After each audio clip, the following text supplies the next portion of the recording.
Hola, bienvenidos a Poder Pensar en una jornada muy particular. Estamos en el Día Internacional de los Trabajadores. Vamos a conversar en un minuto nada más con Marcelo Abdala, que fue uno de los oradores del acto de la Central de Trabajadores aquí en Uruguay en horas de la mañana, allí en la Plaza de los Trabajadores frente al Palacio Legislativo.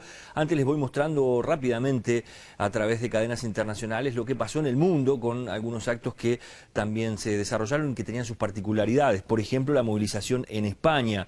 ¿Por qué? Y bueno, porque España está atravesando un momento muy particular en cuanto a lo que es un mercado de trabajo. Hay 6.200.000 personas sin empleo. Hoy los sindicatos hablaron de una emergencia social en ese país. Hablaron también de la necesidad de un plan de choque para estimular la economía. Han pedido a la Unión Europea una intervención para aquellos países que están en problemas. Por ejemplo, que se destine del 1 al 2% del PBI de la Unión Europea a lo que puedan ser planes para generar empleo en medio de una crisis complicada en Europa y en particular allí en España, como les decíamos, con más de 6.200.000 personas que están en el desempleo, en el paro, como les llaman ellos. También una marcha hoy que terminó con incidentes, aunque pueda parecer bastante lejana para los uruguayos, en Turquía, con varias personas lesionadas, enfrentamientos que se fueron dando a lo largo de la jornada. Se habla allí de un enfrentamiento, un estallido de violencia que tuvo que ver con una prohibición de celebrar el acto en una plaza donde tradicionalmente se hace esa celebración del Día de los Trabajadores, en la Plaza Taksim. Allí vemos lo que fueron los enfrentamientos en el día de hoy. Pero nos venimos a la realidad uruguaya y estamos dándole la bienvenida, como les decíamos, a uno de los coordinadores del PIT-CNT, a Marcelo Abdala. Gracias por estar con nosotros. Es un gusto para mí. Si tuvieras que poner un tema hoy en el Día de los Trabajadores, que digamos es el en el que ustedes están cargando las pilas, aunque seguramente va a haber mucho más y lo vamos a estar conversando en la nota, ¿a cuál te parece que habría que apuntarle? Desde mi punto de vista, el asunto estratégico que hoy fue planteado es agudizar la mirada para enriquecer, para mejorar la matriz productiva del país, la estructura productiva, porque es sobre ese piso que se edifica el conjunto de relaciones sociales y laborales en el país. Para decirlo en otros términos, nosotros queremos avanzar en la distribución de la riqueza, pero si no desarrollamos una transformación en la matriz productiva, los actuales mecanismos de distribución de la riqueza tienen su techo. Entonces es necesario plantearse... Cuando hablas de matriz productiva, de repente hay muchos trabajadores que, bueno, ¿a qué concretamente se está refiriendo el PIT-CNT cuando hace ese planteo? ¿En qué ejemplos concretos? Nos referimos a la estructura productiva del país. Básicamente nosotros sostenemos que la calidad de nuestras exportaciones están ubicadas principalmente en un sector vinculado a la producción de materias primas o productos intensos en recursos naturales, y que hay una matriz productiva excesivamente concentrada en pocas manos y cada vez más transnacional. Nosotros no tenemos un planteo, digamos, cerrado u obtuso, es decir, no decimos no aprovechar que los precios de los productos primarios, los precios internacionales están en un alto nivel, ni tampoco sostenemos, bueno, aprovechar toda la contribución del turismo, de los servicios de punta, digamos, que puede ofrecer el país, pero consideramos que para mejorar, para diversificar el carácter de la estructura productiva, habría que avanzar en una serie de políticas sectoriales que mejoren el grado de industrialización del país. Eso te iba a preguntar, porque muchos se preguntarán también, o a su vez, ¿qué puede hacer el Estado en esa materia cuando estamos hablando muchas veces, o la mayoría de las veces, de organismos o empresas privadas con un fin de lucro, ¿no? Y a través de los mecanismos de estímulo y desestímulo puede ayudar mucho. Pongo un ejemplo. Si en Uruguay hubiera una política más firme de control, digamos, de la competencia desleal de productos importados que muchas veces vienen bajo sospechosas condiciones.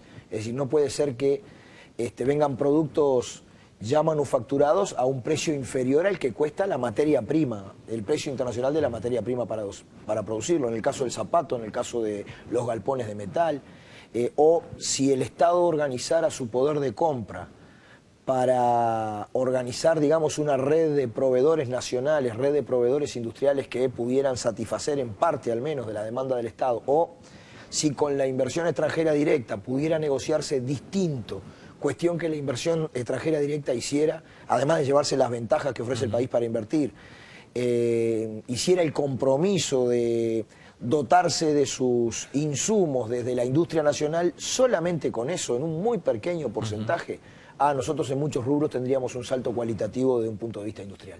Eso es algo que le tienen que exigir o pedir al gobierno directamente. Sí, sí. Que inclusive no es un planteo a esta altura solamente del PIT-CNT, nosotros sabemos que hasta el propio sector, digamos, de la Cámara de Industria comparte estos objetivos. Yo creo que ahí el problema es la calidad de las políticas públicas. Yo no he escuchado ningún fundamento a que esta filosofía que nosotros planteamos está equivocada. Entonces, bueno, el problema ¿cuál es?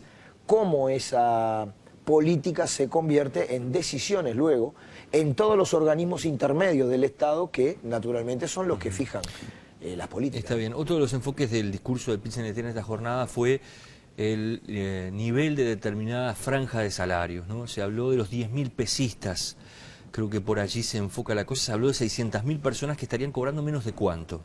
Bueno, al día de hoy hay 600.000 personas que cobran menos de 10.000 pesos en términos absolutos, y yo creo que tiene que andar entre los 700 u 800.000 que ganan por debajo de 14.000 pesos. ¿Cuál es el planteo de nuestra central? Concentrar los esfuerzos en materia de redistribución de la riqueza a través de una suba significativa del salario mínimo para erradicar todos los salarios inferiores a 10.000 pesos. ¿Habría que llevarlo a cuánto? Y a 10.000 pesos. Nosotros lo planteamos para el 1 de enero del año pasado, lamentablemente, y queremos reconocer, nunca el salario mínimo nacional creció como desde el 2005 a la fecha. Pero bueno, un poquito cargar el esfuerzo para que el salario mínimo nacional se eleve, cuanto más no sea, que bueno, se haga el compromiso de no finalizar esta administración, digamos, sin subir el salario mínimo nacional a ese nivel. Y el otro asunto es la negociación colectiva, los consejos de salario, que este año va a haber mucho. Bueno, ahí tiene que ver con una política que es una política salarial, pero que también va en el tamiz, en las relaciones sociales de los propios consejos de salario y de la negociación colectiva, que tiene que ver con cargar los esfuerzos salariales en todos aquellos sectores que estén por debajo de 14.000 pesos. Eso lleva a que el PIT-CNT acepte de repente que que la mejora en los salarios que están por encima de esas franjas sean prácticamente mantener la inflación, como se ha manejado por allí. En algunos casos, inclusive convenios muy importantes que ya se han firmado. Recuerdo el convenio del sector lácteo, recuerdo un planteo de nuestros compañeros papeleros. Hay franjas altas, pero estamos hablando, digamos, de franjas del entorno de 60, 80.000 pesos mensuales, que en algunos rubros ya existen, en los cuales en realidad lo que el movimiento sindical plantea es que no se deteriore su poder de compra, es decir, que mantenga la inflación para poder cargar en los salarios más bajos, digamos, subir la calidad de vida. ¿Esa política la acepta el PIT-CNT? ¿Le parece correcta? La está planteando. Es decir, la está proponiendo, obviamente que también sugiere que los sectores más desposeídos tengan incrementos salariales más elevados que tal vez lo que se esté dispuesto a ubicar en las conversaciones por las otras partes de la relación laboral. Eso quiere decir también aceptar que la economía ha llegado a un punto donde el crecimiento del país se ha desacelerado, donde se ha entrado en una nueva etapa que ya no es la misma de años anteriores. Yo creo que volveríamos al primer punto. La gráfica del crecimiento en cantidad, digamos, de la actual estructura productiva, es una gráfica que puede ir enlenteciendo su crecimiento. ¿Cómo nosotros podemos resolver mantener un ritmo de crecimiento de la riqueza elevado como el que hemos tenido en estos años? Con un cambio cualitativo. Es decir, ¿cuáles son aquellos sectores que pueden contribuir a un modelo, a un perfil de crecimiento distinto y también a otro modo de acumulación? Eso no parece ser a corto plazo de cualquier manera, una política de esas características, por lo menos resultados a corto plazo. Sin embargo, algunos de los planteos que venimos haciendo nosotros pueden tener un impacto inmediato. Me refiero, la política de compras públicas, la política del desarrollo de la industria naval, la política, digamos, de establecer medidas sectoriales que ayuden a combatir la competencia desleal. A mí me parece que podía tener un impacto muy rápido. ¿Por qué razón? Porque la industria quedó tan castigada de los periodos, digamos, de la apertura comercial indiscriminada, que cualquier cosa permite un salto cualitativo adelante. Cuando hablan de compras públicas, ¿qué están planteando?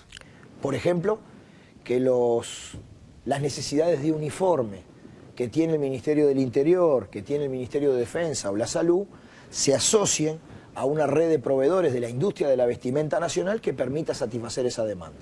Y eso significaría muchos miles de puestos de trabajo de calidad. Por ejemplo, que en la nueva matriz energética que el país está construyendo y que nos tiene todo nuestro respaldo, nuestro apoyo, en algunos casos, por ejemplo, los parques de molinos eólicos, que aumente la composición de la industria nacional en la fabricación de esos molinos. Hoy por hoy no se está pudiendo ubicar un cable, un dispositivo eléctrico, un transformador, un dispositivo metálico como las torres que sostienen el molino eólico. Y eso, porque si bien está ponderado que esos molinos tienen que tener un 20% de composición nacional, como se cuenta, la caminería, la obra civil, a veces hasta lo que consumen los gerentes que están allí, y que son cosas que por definición se hacen en el lugar, no se puede importar un camino. Claro. Digamos, no alcanza eso para que la industria nacional pueda participar en ese tema. Una de las noticias que seguramente dio mucho que hablar en estos últimos días fue la posibilidad de que el PIT-CNT arme sus propios supermercados o almacenes. Por allí se presentó de esa forma. ¿Es así? ¿Va a abrir bocas de venta de productos el PIT-CNT? Bueno, eso tiene que ver con la otra dimensión de la estrategia de desarrollo que nosotros planteamos, que apunta a expandir los derechos, que tiene planteos en materia de salud, de seguridad social, tiene planteos en materia de vivienda que son muy innovadores, y bueno, y tiene también un planteo de buscar la manera de abrir un nuevo tipo de razonamiento para controlar los precios. Es decir, nosotros tenemos una visión crítica de la propuesta de controlar los precios por la vía del salario. ¿Por qué razón? Porque cada vez que se pretende controlar los precios por la vía del salario, se cae en la trampa de la no distribución. Y lo que no se define de la distribución de la riqueza en el piso laboral de la negociación colectiva, después es mucho más difícil distribuir. ¿Y además, es la idea? Contame cómo es la idea del PIT. Además, el salario tiene una participación casi insignificante en la suba de los precios. En todo caso, hay que mirar la ganancia. Y ahí es donde nosotros decimos que una política de mantener un dólar bajo controla la inflación de los productos importados. Tal vez sea más fácil comprar una moto, un vehículo o un aparato electrónico, aunque eso a su vez es una dificultad para los sectores productivos del valor agregado que digamos, trabajan en el país. Y además no logra contener la inflación de los bienes alimentarios, principalmente en donde importamos precio internacional y en donde algunos están capturando, decimos nosotros, una ganancia extraordinaria por el lugar estratégico que ocupan en las cadenas productivas. La idea nuestra es, como lo estamos haciendo en vivienda, organizar una participación social en la economía de esas cadenas productivas y básicamente negociar con pequeños productores agropecuarios, negociar con distintas industrias, digamos, que puedan hacer acuerdos de precio justo con el movimiento sindical, negociar además con un sector que desde nuestra perspectiva es amigo, es aliado a esta idea, como Cambadu, y poder organizar la ingeniería de que productos con precio bajo les lleguen directamente a la gente. ¿No se van a poner a vender ustedes?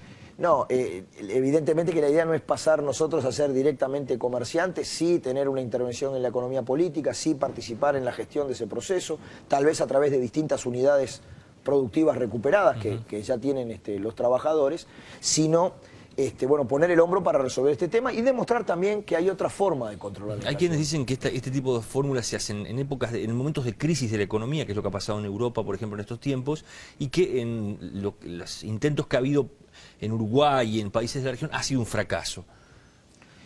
Bueno, hay de todo, ¿no?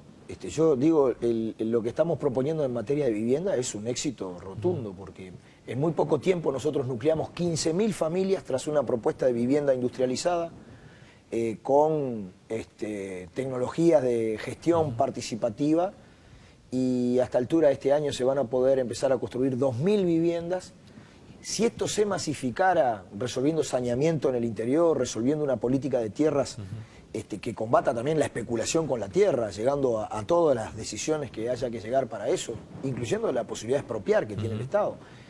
En realidad, un trabajador que está pagando entre 8.000 y 12.000 pesos de alquiler dejaría de pagar alquiler y ocuparía una vivienda de alta calidad en un entorno amigable de un barrio con sustentabilidad de todo punto de vista para pagar una cuota de 2.500, 3.000 pesos. Yo me pregunto, si esto se aplicara masivo... Esto es lo que están manejando los sindicatos, la vivienda exacto, sindical. El programa de vivienda sindical. Si esto fuera masivo, qué impacto podría tener en el precio del metro cuadrado de construcción y en el alquiler principalmente. Yo creo que tendería... Bueno, esto con los alimentos es lo mismo. Y en realidad es una contribución, porque si a mí me dicen las intendencias municipales ponen el hombro, bienvenido. Si el propio Instituto Nacional el Instituto Nacional de la Alimentación del Ministerio de Trabajo viene en esta idea, bárbaro. Yo, conversando con el ministro, se ponía a disposición de conversar estas cuestiones, ¿no?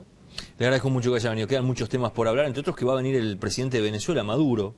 Más allá de los cuestionamientos que hay en su país, va a venir a Uruguay ahora el 7 de mayo y va a participar en una actividad con el PIT-CNT. Sí, para nosotros es un altísimo honor por las transformaciones en América Latina que el martes 7 a las 19 horas Maduro va a hablar para todos los trabajadores de nuestro país en el local de la Central, que naturalmente invitamos a toda la gente. Gracias por haber venido. Nosotros nos vamos a una pausa, después venimos con un informe especial con diferentes visiones y opiniones sobre un proyecto que se ha puesto sobre la mesa y que se ha firmado ya para que Antel construya la Antel Arena donde hoy se ubicaban los restos del cilindro municipal. Ya regresamos.